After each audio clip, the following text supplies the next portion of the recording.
여러분들하고 또 앞에 뒤에 계신 분들하고 좀 인사 나누시죠. 오늘 이렇게 한번 인사하세요. 웬일이에요? 얼굴에 이렇게 빛이 다 나게 그렇게 한번 했어요. 네. 앞뒤 분들, 옆에 분들하고 얼굴이 그냥 빛이 반짝반짝합니다. 할렐루야. 네. 금요일부터 시작된 우리 부흥성회를 통해서 우리 강사 목사님을 통해서 주신 말씀 통해서 하나님의 은혜가 차니까 여러분들의 얼굴이 반짝반짝거립니다. 화장 안 하고 오셔도 될 뻔했어요. 정말이에요. 저도 그렇죠? 아멘. 우리 시간마다 은혜 주시는데 오늘 또 처음 또 집회 참석하신 분도 계실 거고, 우리 김희태 목사님 경주 제일침례교회를 담임하시고 또 굉장히 한국에서 많은 사역을 감당하고 계신데 이렇게 귀한 발걸음 해주셨습니다. 사모님과 함께 오셔서 우리에게 귀한 말씀 전해주시는데, 오늘 또 우리가 생각했던 것보다 훨씬 하나님께서 큰 우리에게 귀한 능력의 말씀을 전해주실 줄로 믿습니다. 지난주에 우리 약속했잖아요, 그렇죠? 여기서 밝히면 안 되고, 여기서 절대 밝히면 안 되고, 고요한 영성 알아듣죠? 아멘. 아멘. 이 시간 우리 목사님 나오실 때에 뜨거운 박수로 우리 환영해 주시면 감사하겠습니다. 할렐루야.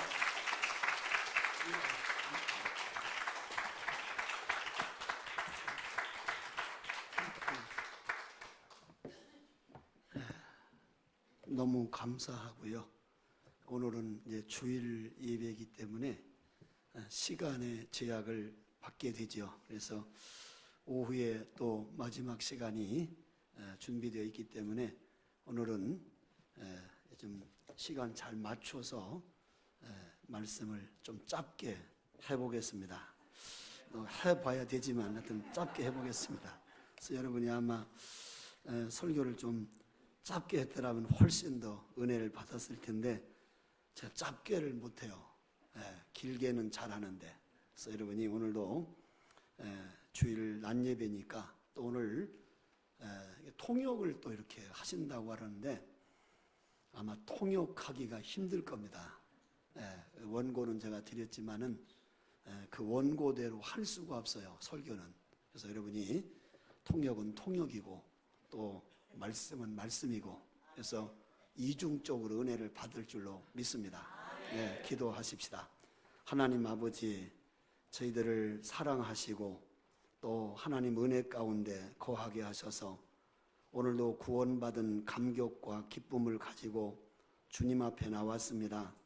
오늘도 드려지는 예배가 하나님께서 연락하시는 거룩한 산 예배가 되게 하시고 위로부터 내리시는 신령한 은혜가 우리의 마음밭에 잘 심겨져서 30배, 60배, 100배로 결실하게 하옵소서. 우둔하고 미련한 종입니다. 오늘도 성대를 열어주시고 생명의 말씀, 살리는 말씀, 능력의 말씀이 우리 마음판에 잘 새긴 못처럼 새겨지게 하옵소서. 오늘도 주님 홀로 영광을 받으시옵소서. 예수님 존귀하신 이름으로 기도하옵나이다. 아멘. 오늘 말씀은 세계 비전을 가진 교회다, 이렇게 제목을 잡아봤어요. 교회라고 하는 것은 과거에 어떤 교회였느냐 굉장히 중요해요. 그러나 더 중요한 것은 오늘 교회가 어떤 교회냐, 이게 중요해요. 그리고 더더욱 중요한 것은 앞으로 이 교회가 어떤 교회가 될 것이냐, 이것은 더 중요합니다. 그렇기 때문에 우리가 현실에 안주하지 말고 주님께 칭찬받는 또 인정받는 모델이 될 수 있는 그런 캔사스 우리 한인 장로교회가 되기를 주님의 이름으로 축원합니다.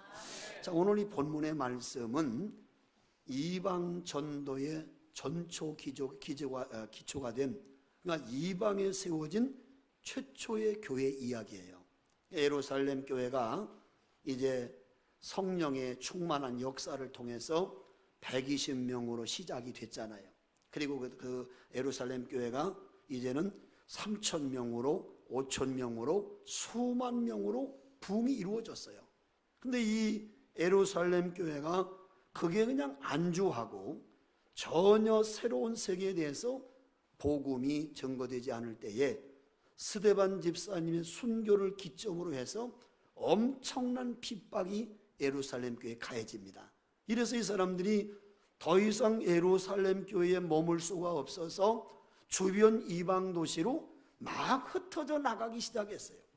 이래서 이방 땅으로 피난을 갔던 많은 예루살렘 교회 성도들을 통해서 가는 곳곳마다 교회가 세워지게 되는데, 그때에 여기 성경에 보면은 바로 예루살렘 교회 박해를 피해서 구브로와 구레네 사람 몇 사람이 그 헬라인에게도 복음을 전하고 이방 땅에 최초로 세워진 교회, 그것이 바로 안디옥 교회였다라고 성경이 소개하고 있어요. 저는 오늘 우리가 이 시대에 정말 본받을 만한 교회, 우리가 지향할 수 있는 모델의 교회가 어느 교회일까 하는 것을 보면서 성경의 안디옥 교회와 같이 이방의 최초로 세워진 교회이면서 얼마나 많은 하나님의 역사가 일어난 교회인 이 안디옥 교회가 우리 모든 교회 성도들이 지향하는 모델의 교회가 되었으면 좋겠습니다. 그래서 저는 이 말씀을 가지고 함께 칭찬받는 교회, 세계 비전을 가지고 나아갔던 안디옥 교회가 어떤 교회였는가를 한번 살펴보면서 저와 여러분이 또 오늘 이 시대를 살아가는 우리가 이 안디옥 교회 성도들과 같은 아름다운 교회가 되기를 주님의 이름으로 축원합니다. 참, 이 안디옥 교회가 어떤 교회였는가? 오늘 여기 말씀해 보니까 안디옥 교회는 선교하는 교회였다는 거예요. 따라합시다. 안디옥 교회는 선교하는 교회였다.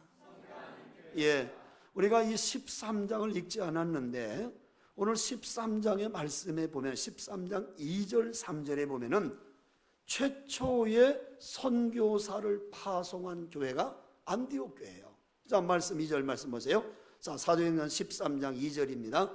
주를 섬겨 금식할 때에 성령이 이르시되 내가 불러 시키는 일을 위하여 바나바와 사울을 따로 세우라 하시니 이에 금식하며 기도하고 두 사람에게 안수하여 보내니라.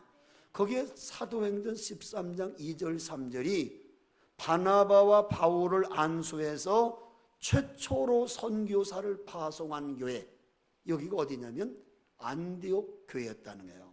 그러니까 우리가 이 안디옥 교회를 주목해 볼 수 있는 것이 뭐냐면 그가 예루살렘 교회 성도들이 흩어져서 예루살렘의 박해를 피해서 이방 땅에 세워진 최초의 교회인데, 이 안디옥 교회를 통해서 세계 선교의 역사를 바꿔놓는, 세계 복음이 증거되는 중요한 역할을 했던 바울과 바나바를 선교사로 안수하여 파송한 교회, 이것이 바로 안디옥 교회였다. 이렇게 성경을 말씀해 주고 있잖아요. 우리가 이 전도라고 하는 거죠. 전도. 이 전도, 선교 전도, 좁은 의미에서는 전도, 또 세계 넓은 의미에서는 이제 우리가 선교라고 하는데, 이 전도한다라고 하는 것이 왜 이렇게 중요하냐? 저는 그렇게 생각을 해요. 교회의 존재 목적이 뭐냐? 영혼을 살리는 거라는 거예요. 우리끼리 모여서 친교도 하고 교육도 하고 예배도 하고 또 봉사도 하는 거 중요하지요. 그러나 가장 중요한 교회의 궁극적인 목적은 영혼을 살리는 겁니다. 그러니까 여러분이 예수님께서 이 땅에 오신 목적이 뭡니까? 영혼을 살리려고 이 땅에 오셨어요. 예수님이 십자가에 못 박혀 돌아가신 것도 잃어버린 영혼을 찾으시기 위해서, 생명을 살리기 위해서 십자가에 죽으셨고 부활하셨고, 마지막 승천하시면서 제자들에게 부탁하신 말씀도 너희는 가서 모든 족속으로 제자를 삼으라고 복음을 전할 것을 최후 명령으로 주셨다는 거예요. 그렇기 때문에 우리 믿음을 가진 성도들이 하나님의 복음을 들고 나가지 않는다라고 하는 것은 하나님의 지상 명령이요, 하나님께서 이 땅에 예수를 보내신 궁극적인 목적을 실현하지 않는 것이라고 말할 수가 있다는 겁니다. 그렇기 때문에 우리는 때를 얻든지 못 얻든지 사람을 만나면 그분이 믿든지 안 믿든지 우리가 해야 될 일은 복음을 증거하는 일에 최선을 다해야 될 줄로 믿습니다. 해방이 되고 나서 1945년이죠. 강원도 산골에 한 사건이 벌어졌다고 그래요. 그게 무슨 일이냐면 한 가정의 남편은 멀리 떨어진 곳에서 면서기를 하는데 아내가 이제 아이들을 키우면서 시골에서 농사를 짓고 사는데 아이를 낳으면 딸, 아이를 낳으면 딸을 7명을 내리 딸을 낳은 거예요. 7공주를 낳은 거예요. 그러니까는 장모님이 자기 딸이 애를 낳는다고 하니까 와서 이제 해산을 도우려고 와가지고 자기 딸이 딸을 낳으니까 자기 사위가 멀리 떨어진 곳에서 면서기를 하니까 옛날에는 전화도 없어요. 전보를 쳐야 돼요. 전보를 친 거예요. 자녀가 낳았다고. 근데 딸을 낳았다라고 말을 하기가 미안하니까 장모님이 뭐라고 전보를 쳤냐면 등남금내 아들 낳았으니 빨리 오시오. 이게 쳐서 사위가 면서기 하다가 아들 난 줄 알고 집에 와보면 딸, 집에 와보면 딸을 7번을 장모님에게 속았다는 거예요. 아, 근데 드디어 8번째의 아들을 낳은 거예요. 그래서 장모님이 너무너무 좋아가지고 빨리 사위에게 전보를 치야 되겠는데 옛날 하던 대로 등남금내 아들 낳았으니 빨리 오시오 이러면 안 올 것 같더라는. 왜? 7번을 속았으니 8번째 속겠냐 이 생각이 들어서 어떻게 하면 아들 낳았다는 얘기를 전보로 잘 사위에게 칠까? 해답이 없더래요. 그래서 시골에서 이 할머니가 가장 우리 동네 똑똑한 사람이 누굴까 보니까 자기 동네 교회의 목사님이 제일 똑똑할 것 같더래. 그래서 이 할머니가 장모님이 그러니까 찾아간 거예요. 목사님 우리 딸이 아이를 낳는데 7명 딸을 낳습니다. 근데 드디어 8번째 아들을 낳는데 내가 7번 딸 낳을 때에 사위에게 거짓말로 아들 낳았으니 빨리 오시오 이렇게 전보를 쳤는데 진짜 아들을 낳는데 똑같은 전보 치면 안 올 것 같으니까 아들 낳았다는 사실을 확실하게 좀 전보 문구 좀 만들어 주세요. 단 10자가 넘으면 돈이 비싸니까 10자 이내로. 목사님이 큰일 났더라는 거예요. 어떻게 아들 낳았다는 사실을 확실하게 10자 이내로 만들어 줄까? 가만히 목사님이 생각해 보는데 요한복음 1장이 생각이 나더래요. 요한복음 1장에 보면 빌립이라는 제자가 나다나엘을 전도할 때 이 나다나엘에게 내가 메시아를 만났다, 예수님 만났다 전하니까 나다나엘이 야 나사렛 같은 시골에서 무슨 왕이 나겠냐, 무슨 메시아가 나겠냐 이럴 때 빌립이 나다나엘이 어떻게 전도한 줄 아세요? 와 보라, come and see. 와 보라는 거예요. 와 보라. 확실할 때만 와보라고 하는 거예요. 진짜일 때 와보라고 하지 가짜인데 어떻게 와보라고 합니까? 그러니까 와보라, 분명히 메시아다. 그 말이 딱 생각이 나더래. 그래서 목사님이 전보문구를 아들 낳았다는 전보문구를 6자로 딱 만들어줬대요. 어떻게? 와 보라 고추다. 틀림없이 고추다. 확실한 고추다. 아들이다 이 말이야. 아들이다. 네. 그래서 그 사위가 그 전보를 받고 그냥 급히 달려왔다는 거예요. 여러분, 우리가 전도할 때 안 되면 정말 복음을 내가 요약해서 전하기가 어려우면 다른 거 없어. 와 보라, 정말 너희들이 하나님의 살아계심을 보기를 원하냐? 생명의 말씀 듣기를 원하냐? 정말 위대한 목사님을 만나기를 원하냐? 우리 교회에 한번 와 봐라. 이렇게 전도하라 그 말이에요. 그것도 못해. 한번 해보세요. 와 보라. 크게 시작. 또 한 번 시작. 그렇게 하셔야 돼요. 와 보라고 안 하고 누가 옆에 사시는 분이 집사님 어느 교회 다녀요? 나도 한번 같이 갔으면 좋겠네. 그러면 우리 오지 말고 저 교회 가시라고. 저 교회. 그러면 되겠어요? 정말 여러분이요, 여러분 주변에 많은 사람들에게 한 번만 한번 와봐라. 정말 우리 교회 한 번만 와보면 당신 생각이 달라질 것이다. 정말 하나님의 살아계심이 있고 사랑이 있고 능력이 있고 말씀이 살아있는 정말 생명력 있는 교회 우리 교회 한 번만 와봐라. 나가서 전도 못하겠으면 와보라라고도 한번 해보라 그 말이에요. 저희 교회는 버스에다가요, 옆에 큰 버스에다가 광고판을 크게 만들었어요. 제가 칼라로 거기다 뭐라고 썼냐, 막 기도하는 사진이 깔려 있으면서 앞에다가 와 보라 빨간 글씨로 크게 써서 차에다 붙이고, 모든 차에다 붙이고 다 돌아다녔어요. 그러니까는 사람들이 가다 이제 이 신호를 받고 딱 서면 시내버스 타면 다 쳐다보는 거예요. 저 교회가 뭐 있는데 와보라고 했을까. 구경 왔다가 예수 믿는 사람도 굉장히 많이 있어요. 제가 경주에 갈 때에 한 80명 모였어요. 교회는 1000명 들어가는 교회에 교인이 한 80명 되더라고요. 그래서 아무리 안 모여도 한 300~400명은 모이겠지 하고 제가 참 내려갔는데, 아니 그렇게 정말로 사람이 안 모이는, 없는 거예요. 완전히 교회가 이런 의자, 이런 보다 더 큰 의자로 6줄이 길게 돼 있어요. 그것도 중삼층까지. 다 들어가 꽉 차면 한 1000명이 들어가요. 교회가 경주에서 제일 큰 교회니까. 그런데 80명 한 줄이 앉아있는 거, 한 줄, 나머지 5줄은 그냥 벼있고. 도무지 이 교회를 어떻게 채울 수 있는가? 채울 방법이 없잖아요. 왜? 경주는요, 정말 말씀을 드렸지만 한 명 전도하기가 서울 500명, 1000명보다 더 어렵습니다. 정말 전도하기 어렵습니다. 그래서 하나님 앞에 그냥 무릎 꿇었어요. 하나님, 왜 여기를 보내십니까?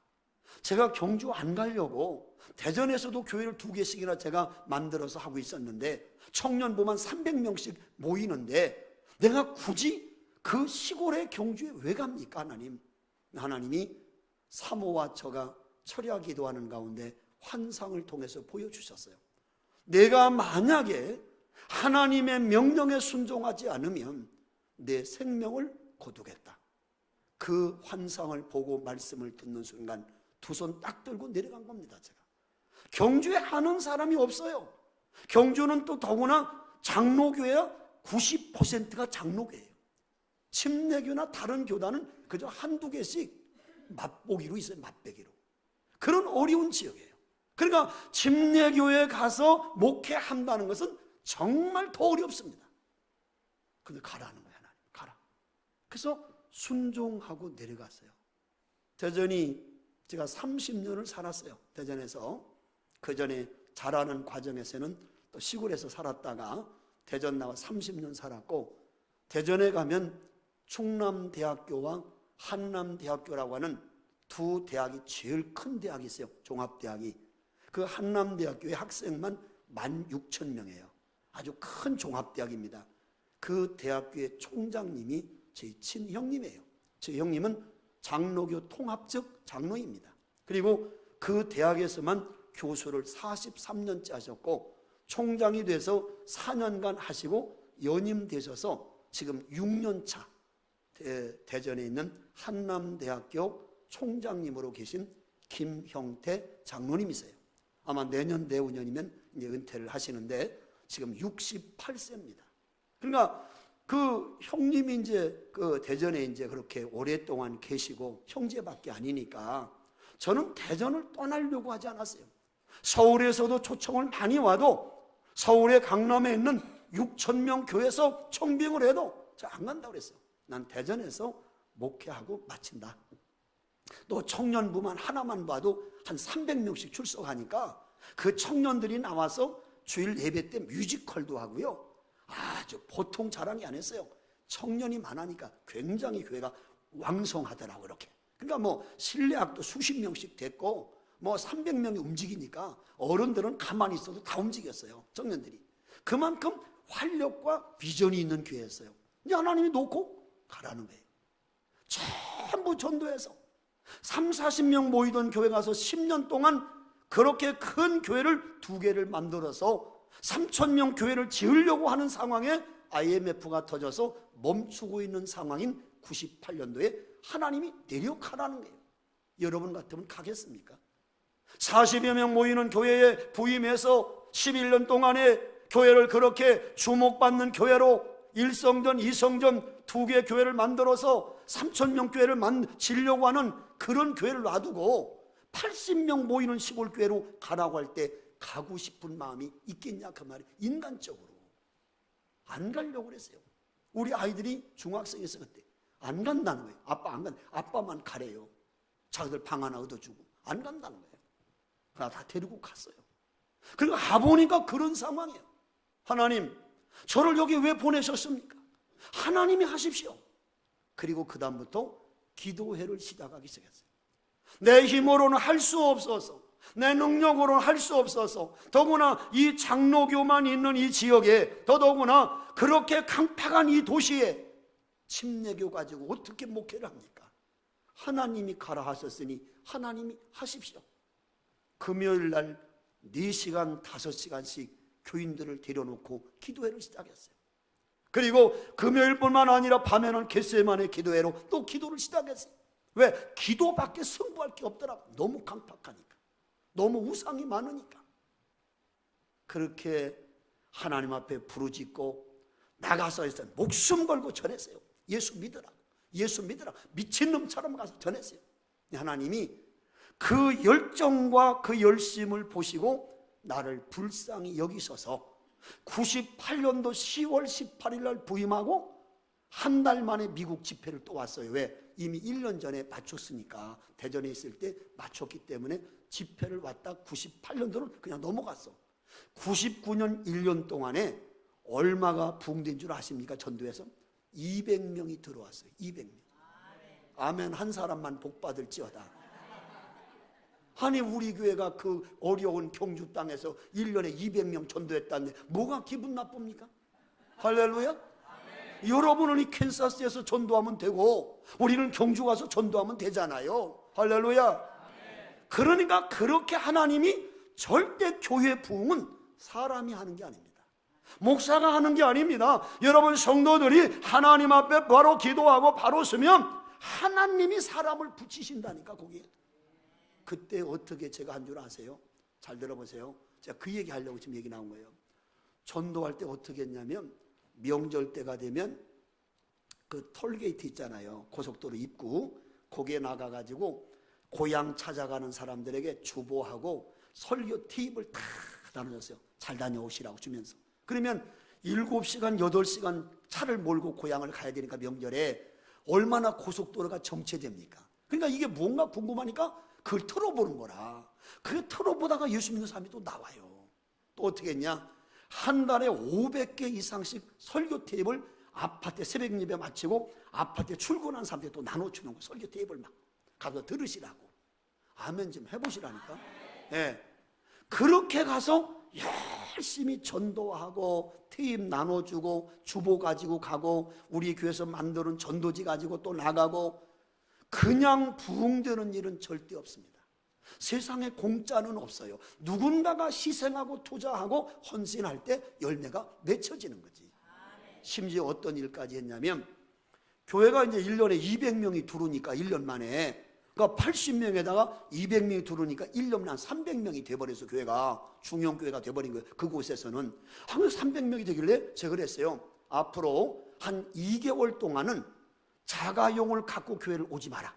전부 다 택시를 타고 와라 그랬어요. 근데 교인들이 목사님 왜 자가용을 놔두고 택시를 타고 오라니? 무조건 2개월은 자가용을 갖고 오지 마라. 교회 택시를 타고 와라. 왜 그랬냐면요, 제가 여기에서 내려서 택시를 타고 경주 제일교회 갑시다 그러니까는 경주 제일 침례가 어디 있냐는 거예요. 택시기사가 그 좁은 도시에. 그래서 용강 동사무소 바로 뒤에 있잖아요. 그러면 알아듣는 거예요. 이래서 이 교회를 좀 알려야 되겠구나. 전도도 중요하지만 교회를 알려야 되겠구나. 이래서요 300여 명이 2개월 동안을요 무조건 택시 타고 오는 거라. 택시 타고 오면 교회 앞에서 젊은 집사님들, 여성 집사님들 쫙 한 10명을 세워가지고 한복을 딱 입힌 다음에 타올 같은 뭐 화장지 같은 걸 선물로 만들어가지고 딱 써서 택시가 촥 귀실 오면 90도로 딱 인사를 하고 그 다음에 선물을 딱 드리면서 참 기사님 오늘 좋은 하루 되세요 인사하고요. 우리 성도들에게는 택시 타고 갈 때 1,000원 미만의 잔돈은 그냥 드리고 와라 이렇게 줬더니요, 야, 택시기사들이 300명이 여러분 매주 주일마다 타고 와보세요. 경주 시내에 있는 택시 우리 교회 안 와본 택시 없어. 다 오지. 나 이렇게 2개월을 하고 나니까 모든 택시기사들이 딱 택시 타고 제일 집 내 갑시다. 그러면 쫙 태워다 주는 거예요. 너무 잘 알게. 왜 그렇게 한 줄 아세요? 서울에서 어떤 집사님이 경주에 이사 오셨어.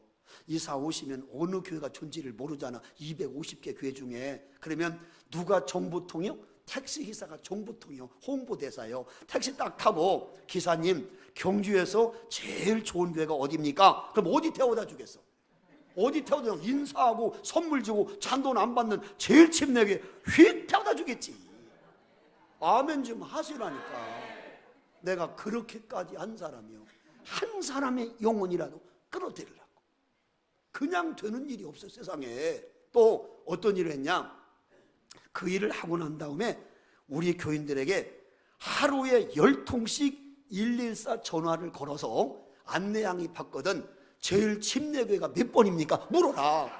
그러니까 300명이 하루에 10통씩 이상 전화국에다가 안내 전화를 하니까 이 안내양들이 하도 제일 침례를 물으니까 달달달 전화를 774-616 다 외워버린 거예요. 왜? 저 부산에서 어떤 집사님이 경주에 이사 와가지고 어느 교회가 좋은지 모르니까 114 눌러서 안내양 어느 교회가 좋습니까? 그러면 어디 나와? 774-616이 딱 나오지. 내가 그렇게 할 만큼 영혼 살리기 위해서 목숨을 걸었던 사람이에요. 여러분, 우리 교회가 그 짧은 기간에 정말 어마어마한 역사를 이루었다고 하는 것을 그냥 우연이 됐다고 생각하면 착각입니다.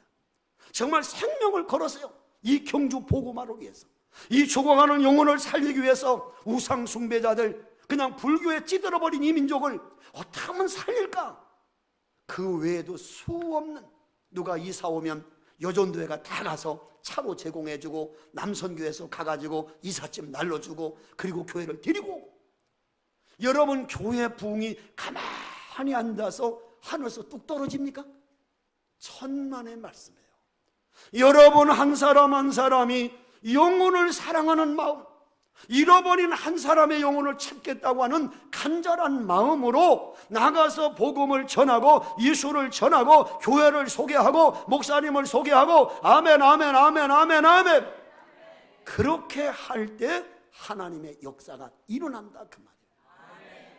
하나님은요 절대 혼자서 일하시지 않는 분이에요. 사람을 통해서 꼭 역사하시는 분이다 그 말이에요. 예를 들어볼게 보세요. 요한복음 11장에 보면은 죽은 나사로를 예수님이 살리시는 이야기가 나와요. 그때 예수님이 나사로의 무덤에 가서서 마르다에게, 마르다야, 네 오라비가 묻혀있는 이 무덤을 막아놓은 돌을 옮겨놔라. 그래서 이 마르다가 사람들과 함께 큰 사톤이 넘는 무덤을 막아놓은 돌을 쫙 옮기니까 예수님께서 나사로야 나오라.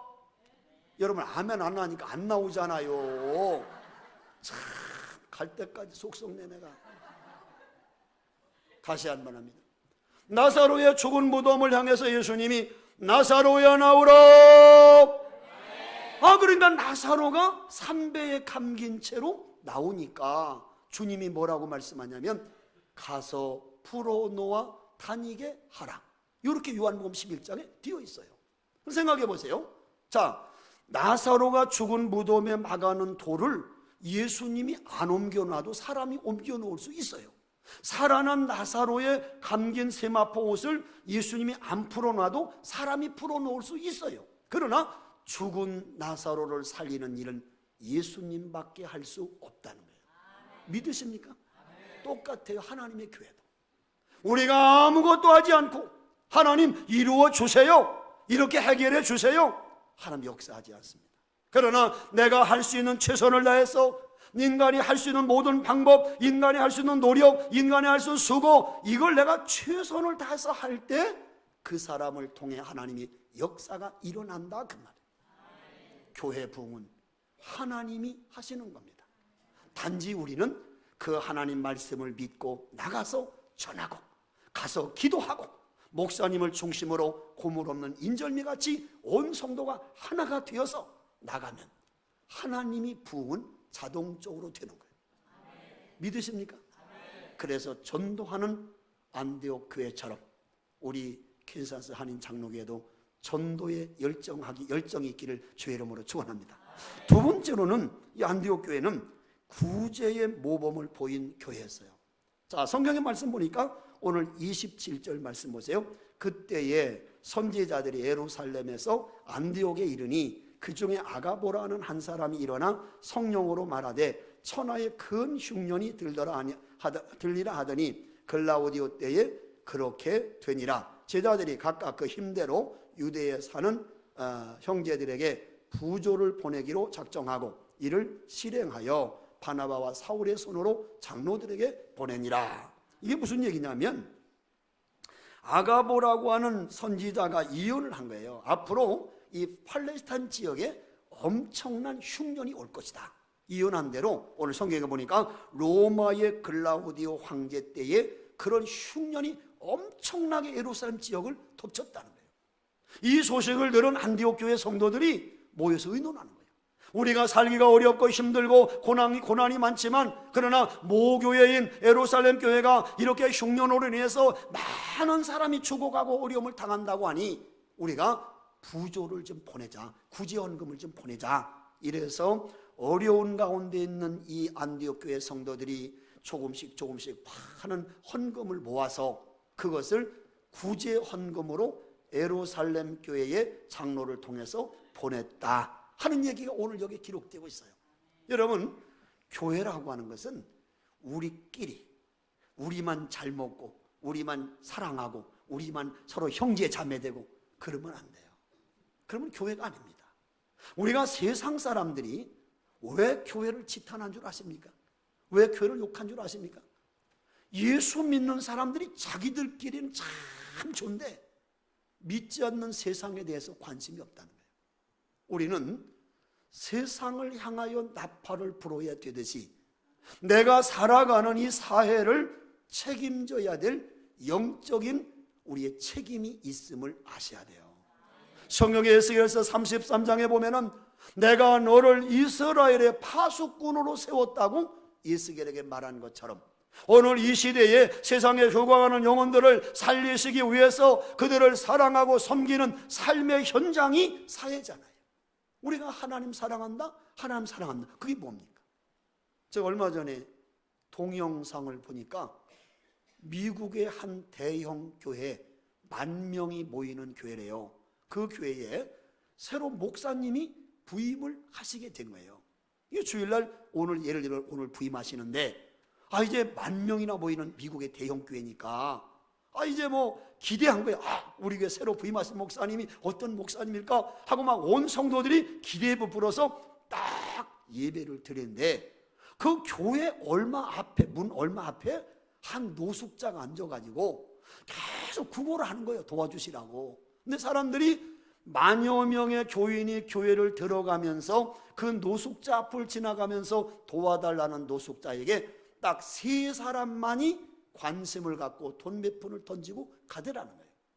나중에 예배 시간이 돼서 이 노숙자가 딱 교회 앞으로 안으로 막 들어오니까 교회 안내하시는 집사님들이 막 끌어내는 거예요.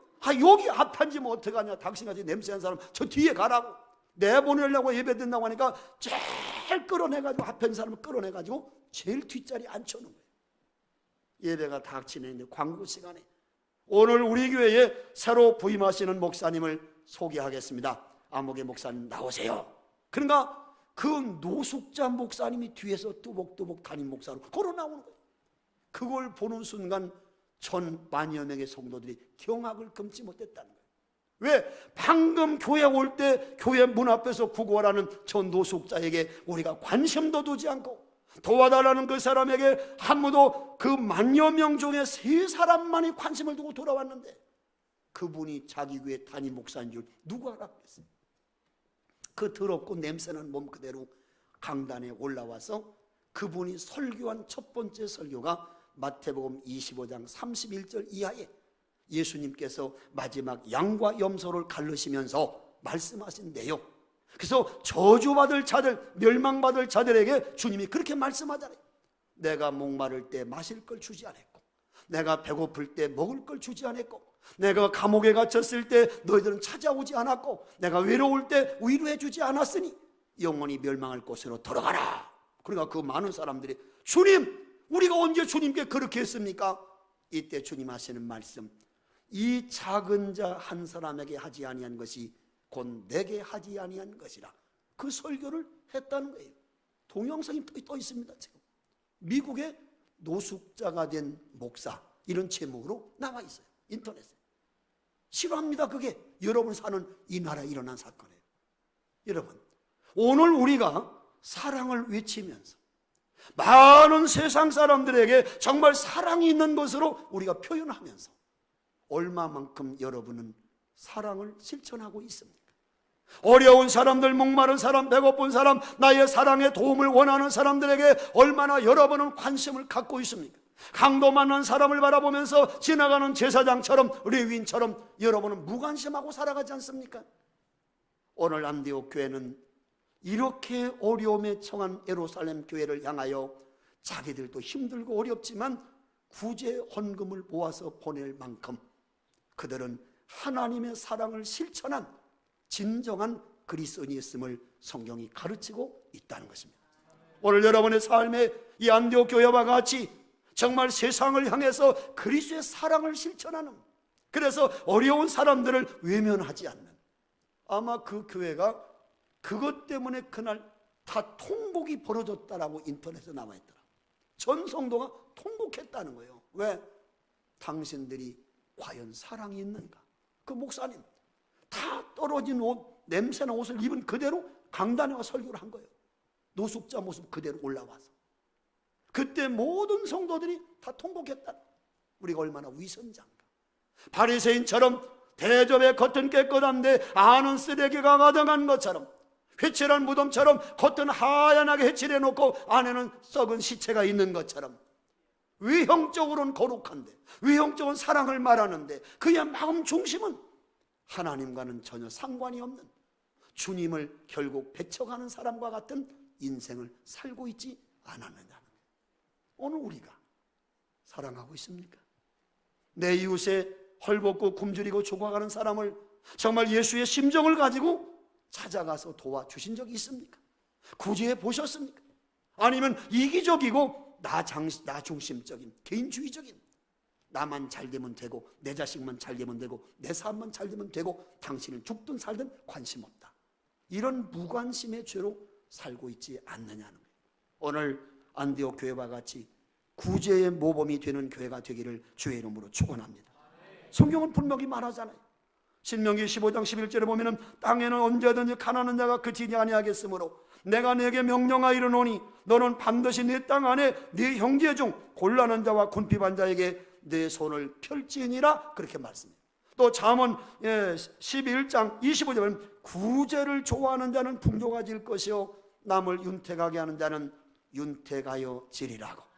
구제하는 자에게 하나님 축복해 주심을 말씀해 주시고 있습니다. 그러면 세 번째로 안디옥 교회를 보니까 그리스도인이라는 칭찬을 받은 교회였어요. 참 중요한 거죠. 예루살렘 교회가 그리스도인이라고 하는, 크리스찬이라고 하는 말을 최초로 들은 게 아니에요. 이방 땅에 세워진 안디옥 교회 성도들이 처음으로 크리스찬, 그리스도인이라는 말을 들었다는 거예요. 성경 말씀 보세요. 26절. 자, 같이 26절, 11장 26 시작.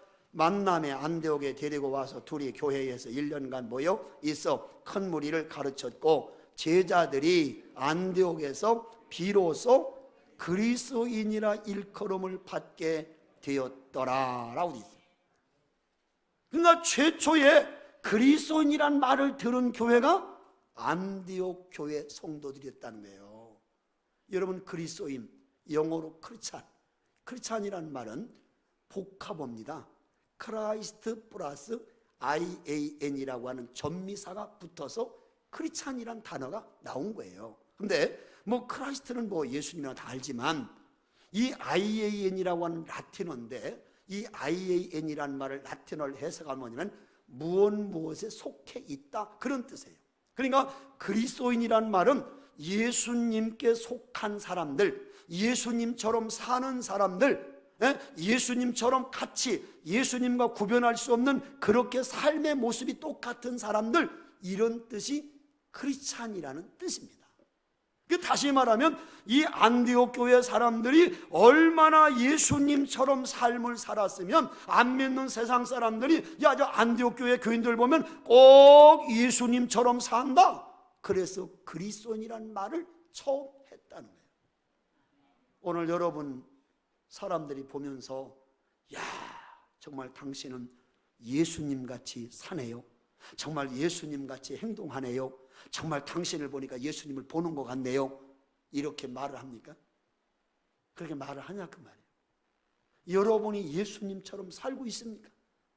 저는요, 한 번 신방을 갔다가 충격을 받은 적이 있어요. 아주 어려운 지역에 성도가 사는데 그 지역을 이제 신방을 가려고 하니까 너무 가난한 집이라 내가 들어가기 전에 과일을 좀 사갖고 가려고 그 빈민촌 못 사는 동네에 조그마한 그 구멍가게에서 과일을 팔더라고요. 그래서 내가 과일을 좀 얼마치 달라고 이렇게 하니까 내가 목사인 줄을 모르고 그 과일 가게 주인 아주머니가 막 그 과일을 담아주면서 세상에 예수 믿는 것들하고는 상종을 말해야 된다는 거예요. 야, 내가 목사로 충격을 받았어요.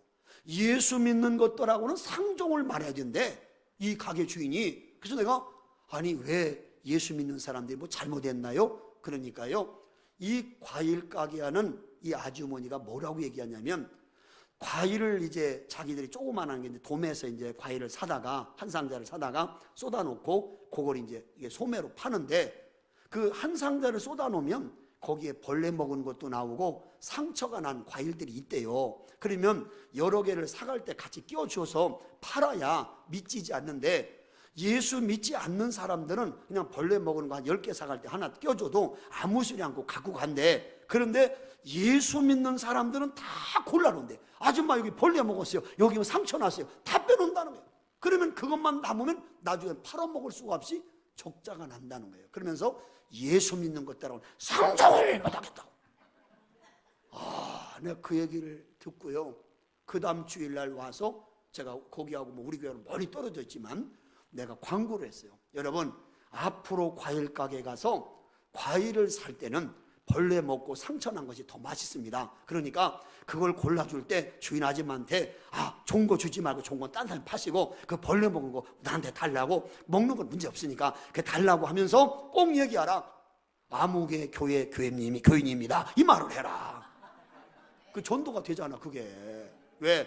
그 주인이 볼 때는 참 아무개 제일 침례교회 성도들은 참 다르구나. 왜? 저렇게 참 사람들이 안 가져가려고 하는 과일을 저렇게 달라고 해서 가져가니 참 믿는 사람이 다르구나, 이렇게 보지 않겠냐 그 말이에요. 그게 생활을 통한 전도예요. 생활을 통한, 말로 예수 전하지 않아도 내가 삶을 통해서 예수를 전하는 거예요.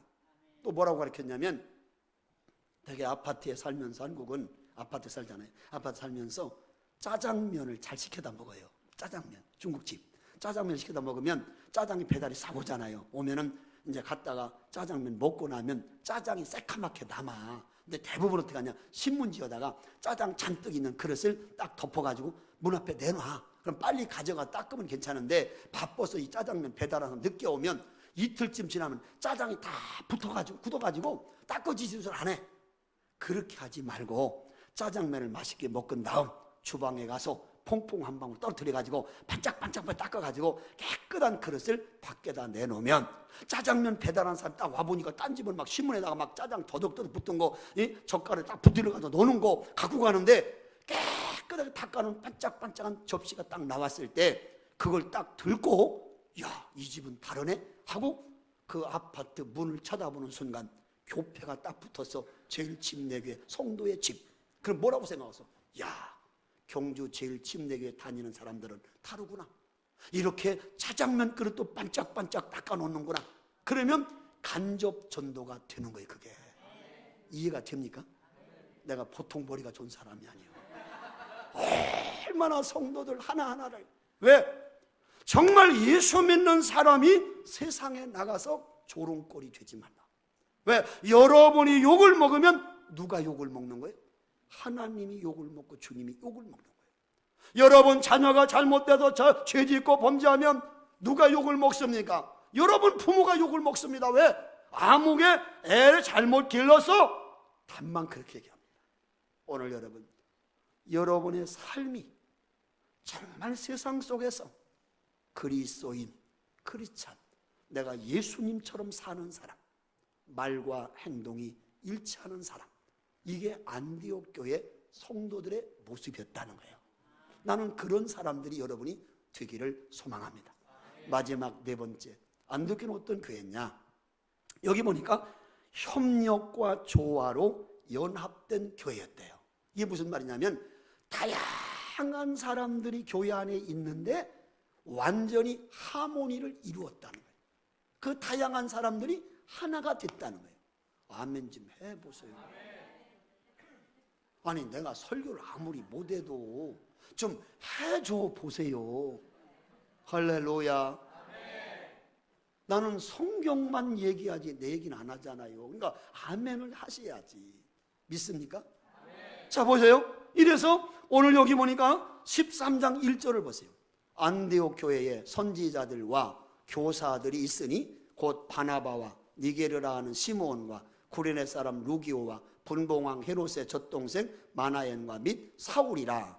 여기에 나오는 인물을 보면요 다양한 사람입니다. 여기에 보면 바나바는 귀족 출신 부자요, 또 니게르라는 말은 흑인이라는 말이에요. 또 로마의 분봉왕 헤롯의 젖동생 마나엔이라는 말은 고등관이라는 말이에요. 그 외에 수많은 사람이 있었다는 거예요. 한마디로 말하면 비천한 자도 있고 무식한 자도 있고 흑인도 있고 백인도 있고 노인도 있고 젊은이도 있고 안디옥 교회는 다양한 사람들이 있음에도 불구하고 그 모든 사람이 이질감이 아닌 서로 한 몸 하나가 이루어진 하나의 조화와 협력과 연합이 된 교회였다. 이렇게 말하고 있어요. 다른 말로 말하면 평민과 귀족이, 흑인과 백인이, 부자와 가난한 자가, 배운 자와 못 배운 자와 노인과 젊은이가 전부 섞여 있지만 그들이 각각 노는 것이 아니라 모두가 예수 안에서 한 피바다 한 몸 이룬 형제 자매로서의 하나된 교회, 하모니 조화를 이룬 교회, 할렐루야. 그런 교회가 안디옥 교회였다. 이렇게 성경하고 있잖아요. 여러분 교회는 다양한 사람들이 모여야 됩니다. 제가 다녀보니까요 어떤 교회는 장사하는 사람만 모여진 교회가 있어요. 교회 90%가 사업하는 사람만 모여 있어. 또 어떤 교회는 교사들만 모여 있어. 선생님들만. 어떤 교회는 연예인들만 모여 있어. 전부 끼리끼리 모여 있는 교회가 많아요. 그런데 건강한 교회는 다양한 사람들이 모여오는 교회가 좋은 교회예요. 노인도 있고 젊은이도 있고 흑인도 있고 백인도 있고 또 배운 자도 있고 못 배운 자도 있고 가진 자도 있고 못 가진 자도 있고 노인도 있고 젊은이도 있고 모든 다양한 사람들이 모여 있으면서도 하나가 되는 교회, 조화를 이루는 교회, 이게 좋은 교회다 그 말이에요. 어떤 사람은 그럽니다. 나는 뭐 우리 교회에 있으나 마나하고 나 없다고 뭐 교회가 안 되나? 나는 우리 캔서스 한인 장로교에 뭐 없어도 뭐 별 필요도 없다 이런 생각을 있어요. 잘못 생각합니다. 만약에 여러분이 이 교회에 필요 없으면 벌써 딴 데로 가게 하세요. 하나님 여기에 있다는 얘기는, 여기에 나와 있다는 얘기는 여러분이 이 재단에 꼭 필요해서 여기 남겨두신 거예요. 믿으십니까? 이솝이라는 사람이 우화를 많이 만들었어요. 우화라는 말은 아이들에게 교훈을 주시기 위해서 만든 이야기를 우화라고 해요. 그래서 우리 잘 아는 토끼와 거북이의 경주하는 이야기, 우화잖아요. 이솝의 우화. 근데 우화 가운데 손가락 5개가 자랑하는 우화가 있어요. 이솝 우화에. 이 손가락 5개가 모여가 자랑대를 했대요. 엄지가 딱 일어나서 야 5개 중에 누가 최고냐? 내가 최고다. 왜? 사람들이 1등할 때 새끼손가락 1등이 이러냐? 항상 내가 제일이다, 내가 1등이다 엄지를 내세우지 않냐? 내가 최고다. 그러니까 검지가 야 사람들이 어디를 가르칠 때 엄지 가지고 요것 봐라 저것 봐라 그러냐, 이것 가지고 이것 봐라 저것 봐라 그러지. 내가 최고다 왜 자랑하니까 중지가 너희들 아무리 자랑해봐도 5개 중에 키가 누가 제일 크냐, 내가 제일 커서 내가 최고다 자랑하더라는 거예요. 그러니까 4번째 손가락이 너희들 아무리 잘났다고 해도 다이아몬드 반지 딱 끼냐, 이 4번째 손가락에 낀다, 내가 최고다 자랑을 했다는 거예요. 넷에서 서로 잘났다고 막 자랑하는데 새끼손가락이 가만히 있더라는 거예요. 그래서 4손가락이 싸우다가 새끼손가락이 물었대요. 새끼손가락 너는 뭐 자랑할 거 있어? 있으면 말해봐. 그러니까 새끼손가락이 딱 일어나더니 까불지 말어 나 없으면 병신이요 그러더잖아. 이것도 없으면 병신 아니요. 이거 없으면 얼마나 불편해. 예? 약속도 못하고 말이에요. 예? 새끼손가락도 필요해서 이 5개 중에 하나가 된 거예요. 여러분이 나는 뭐 관심도 없어, 사람들이 뭐 나 없다고 해서 뭐 교회가 안 돼? 여러분 없으면 안 돼, 교회가. 여러분이 이 교회에 필요하니까 여기에 보내주신 거예요. 믿으십니까? 그러므로 어느 분도 나 이 교회에 꼭 필요해서 하는 보내셨구나, 내가 이 교회에 꼭 있어야 되는구나, 내가 할 일이 있구나, 나 없으면 이 교회 병신 되는구나, 그거 알고 정말 하나 돼서 여러분이 목사님을 중심으로 연합되고 하나 될 때 아마 이 캔사스의 새로운 변화와 역사와 소문이 날 줄로 믿습니다. 그렇게 되기를 주의 이름으로 축원합니다. 기도합시다. 하나님, 거룩한